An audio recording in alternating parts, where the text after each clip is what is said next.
1,000 Mexicans were killed last year. They're killing thousands of people, these syndicates and these cartels, and they're getting their guns from America. Ranking Member, the cooperation on this issue and as well as the drug issue has never been stronger in terms of making sure that the government of Mexico is holding accountable both the traffickers, but also we're sharing data, E-track and other systems so that we can go after the weapons trafficking that is happening in this country as well. Well, thank you very much, and I yield back to you, Mr. Chairman. Thank you kindly. Chair now recognizes Dr. Foxx from North Carolina for 5 minutes. Thank you, Mr. Chairman, and thank you, Dr. Gupta, for being here today. I voted in favor of the Support Act in 2018, which created the ONDCP, and I believe in,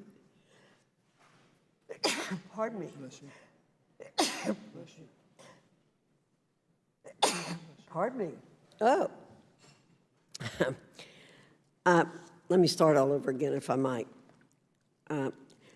I voted in favor of the Support Act in 2018, which created the ONDCP, and I believe in the work that you and your staff do to marshal our government's resources to keep dangerous drugs like fentanyl and xylene off of our streets. However, I'm deeply concerned that the Biden administration is pursuing radical open border policies that invite cartels and their Chinese enablers to flood our country with absurd amounts of fatal drugs, making the ONDCP's job even harder than it ought to be. Dr. Gupta, can you tell the committee how many pounds of fentanyl were seized in fiscal year 2020?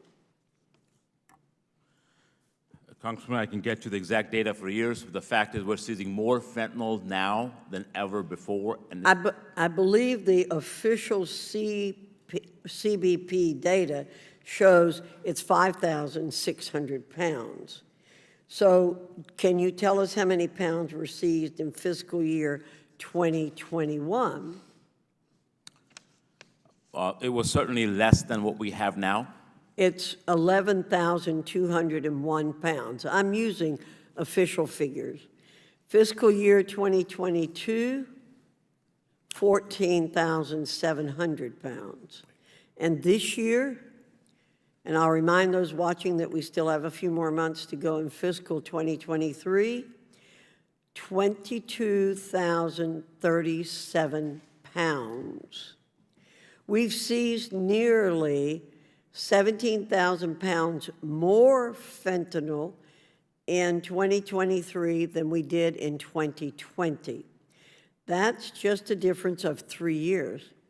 Dr. Gupta, could you please inform the committee just how little fentanyl is needed to kill the average size man? Congressman, as little as 2 milligrams is potentially lethal, but I could tell you there's 2 reasons primarily for seizing high numbers. One is the use of technology that we're doing, and our brave women and men at the Customs Border Protection are working, officers in blue and green, to stop it. And the second is to make sure that these drug traffickers and producers are being motivated by profits. Well, we very much appreciate the work that's being done to seize the fentanyl. My understanding was it takes 3 milligrams. You said 2, so my math will be off on 2, but let me say on 3 milligrams, the 22,037 pounds of fentanyl seized so far this year is enough to kill over 3 billion people. 3 billion people. So under your numbers, it would be even more. That's nearly half the global population. So we learned in a hearing hosted by this very committee in late April that Chinese firms produce and sell the chemical precursors used in fentanyl production to South American cartels, who in turn manufacture and traffic fentanyl across the southern border using the flow of migrants as a smokescreen. Dr. Gupta, I want to inform both you and the public that in 2020, our southern border saw some 242,000 encounters with illegal immigrants.